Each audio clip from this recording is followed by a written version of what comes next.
नमस्कार, SBT news में आपका स्वागत है। पेश है 11 जनवरी गुरुवार सुबह 11:15 बजे राजस्थान की बड़ी खबरें।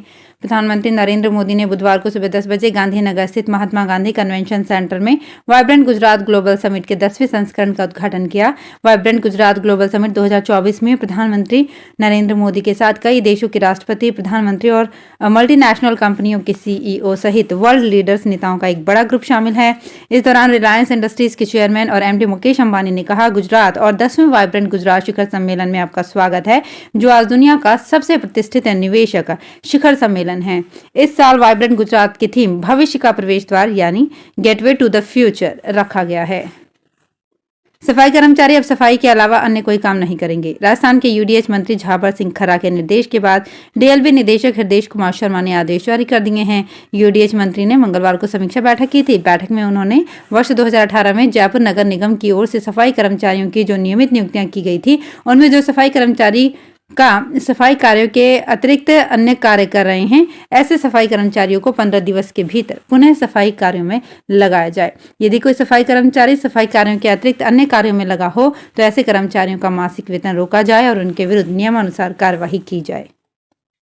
महाराष्ट्र में एकनाथ शिंदे ही मुख्यमंत्री बने रहेंगे। विधानसभा स्पीकर राहुल नार्वेकर ने उनके समेत गुट के 16 विधायकों को अयोग्य करार देने से मना कर दिया। 1200 पेजों के फैसले के मुख्य बिंदुओं को सुनाते हुए उन्होंने कहा, मुख्यमंत्री एकनाथ शिंदे के पास शिवसेना के 55 में से 37 विधायक हैं। उनके नेतृत्व वाला गुट ही असली शिवसेना है। चुनाव आयोग ने भी यही फैसला दिया था। कांग्रेस की भारत जोड़ो न्याय यात्रा की शुरुआत 14 जनवरी को मणिपुर के जिस ग्राउंड से होनी है, उसे मणिपुर सरकार ने मंजूरी नहीं दी है। 10 जनवरी को राज्य के कांग्रेस चीफ केशम मेघचंद्रा ने सीएम एन बोरेन से मुलाकात की और उनसे इस यात्रा को इंफॉल के पैलेस ग्राउंड से शुरू करने की अनुमति देने की गुजारिश की, लेकिन मुख्यमंत्री नहीं माने। केशम ने मीडिया को बताया कि उन्होंने सीएम को मनाने की कोशिश की, लेकिन वे नहीं मना पाए। कांग्रेस के राष्ट्रीय महासचिव सचिन पायलट ने बीजेपी सरकार के मंत्रियों के विभागों के बंटवारे और अंदरूनी खींचतान पर तंज कसा है। पायलट ने कहा, मंत्रियों को विभाग बांटना मुख्यमंत्री का विशेषाधिकार है।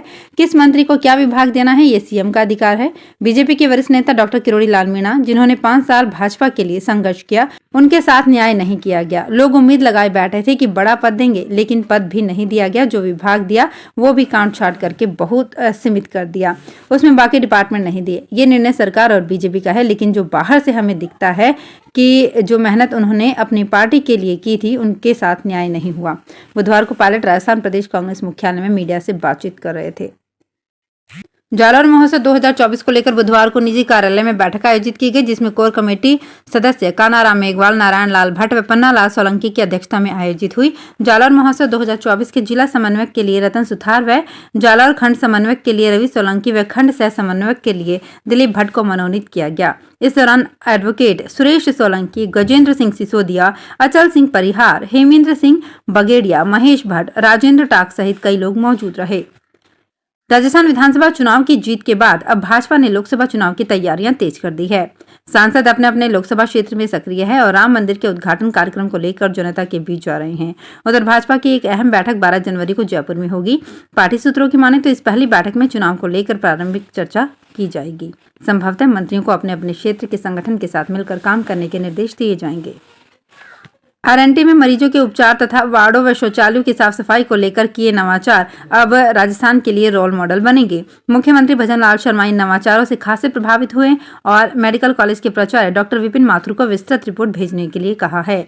संभागीय आयुक्त कार्यालय में मंगलवार को विभागों की बैठक के दौरान स्वास्थ्य विभाग की ओर से आरएनटी प्राचार्य डॉक्टर माथुर प्रेजेंटेशन दिया। उन्होंने कहा कि ज्यादातर सरकारी अस्पताल साफ सफाई की वजह से मात खा रहे हैं। आरएनटी राज्य का पहला ऐसा अस्पताल है जिसके शौचालयों के बाहर क्यूआर कोड लगे हैं।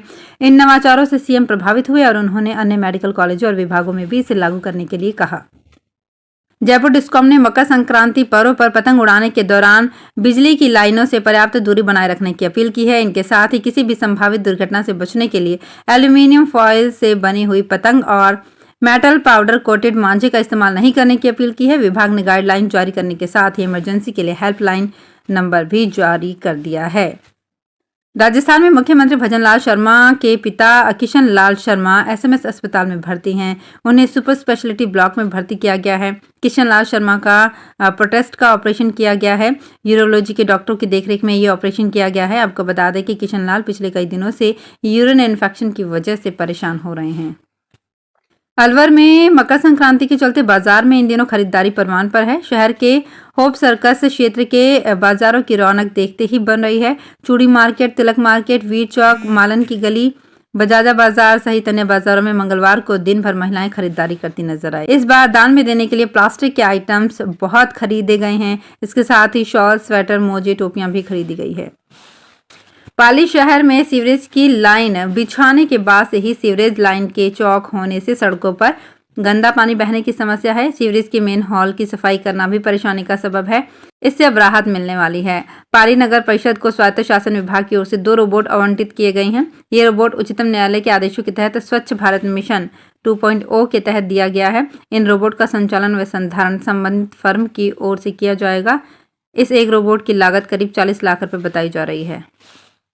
कड़ाके की ठंड के बीच शेखावटी की सियासत गर्मा गई है। नेता प्रतिपक्ष राजेंद्र राठौड़ की तारानगर में हुई हार के बाद से ही यहां पंचायत में तल्खियां देखने को मिल रही है। अब एक पोस्टर चूरू की गलियों में चर्चा का विषय बन गई है। दरअसल चूरू सांसद राहुल कसवा का पोस्टर वायरल हो रहा है। इस पोस्टर में लिखा है, मोदी जी आपसी बैर नहीं, चूरू सांसद राहुल कसवा आप स्वीकार नहीं। तारानगर के गांव साती चौराहा और तारानगर के एसडीएम कार्यालय के बाहर ये पोस्टर चस्पा किया गया है। ये पोस्टर शेखावाटी की सियासत में चर्चा का विषय बना हुआ है। जनता राजेंद्र राठौड़ और राहुल कसवा की सियासी अदावत का आकलन लगा रही है। आपको बता दें कि राजेंद्र राठौड़ ने भी पिछले दिनों जयचंदो पर भीतरघात का आरोप लगाया था, जबकि राजेंद्र राठौड़ के समर्थकों ने साफ तौर पर सांसद राहुल कसवा का नाम लेकर निशाना साधा था और राजेंद्र राठौड़ की हार का कारण कसवा परिवार को बताया था। बाड़मेर के पूर्व विधायक मेवाराम जैन के मामले में जल्द सुनवाई को लेकर दायर याचिका पर बुधवार को जस्टिस ने सुनवाई से इनकार कर दिया। जस्टिस कुलदीप माथुर ने याचिका पर सुनवाई से इनकार करते हुए इसे अन्य बेंच में भेजने के आदेश दिए। पीड़िता ने जल्द सुनवाई के लिए राजस्थान हाईकोर्ट में प्रार्थना पत्र लगाया था, जिस पर 8 जनवरी को सुनवाई के बाद 10 तारीख को केस डायरी पेश करने का आदेश दिया था, जिस पर बुधवार को सुनवाई होनी। अब चीफ जस्टिस के निर्णय के बाद अन्य बेंच में मामले की सुनवाई होगी। यूनियन बैंक ने महाराष्ट्र के बीड जिले में स्थित वैद्यनाथ चीनी फैक्ट्री को नीलामी करने का नोटिस जारी किया है। बीजेपी नेता पंकजा मुंडे इस फैक्ट्री के अध्यक्ष हैं। दरअसल शुगर फैक्ट्री के लिए 203 करोड़ रुपए का लोन लिया गया था, जिसे चुकाया नहीं गया है, इसलिए बैंक ने इसे नीलाम करने का फैसला लिया है। यह नीलामी 25 जनवरी 2024 को ऑनलाइन प्रक्रिया के जरिए होगी। तो फिलहाल इस बुलेटिन में इतना ही। फिर हाजिर होंगे कुछ और बड़ी खबरों के साथ।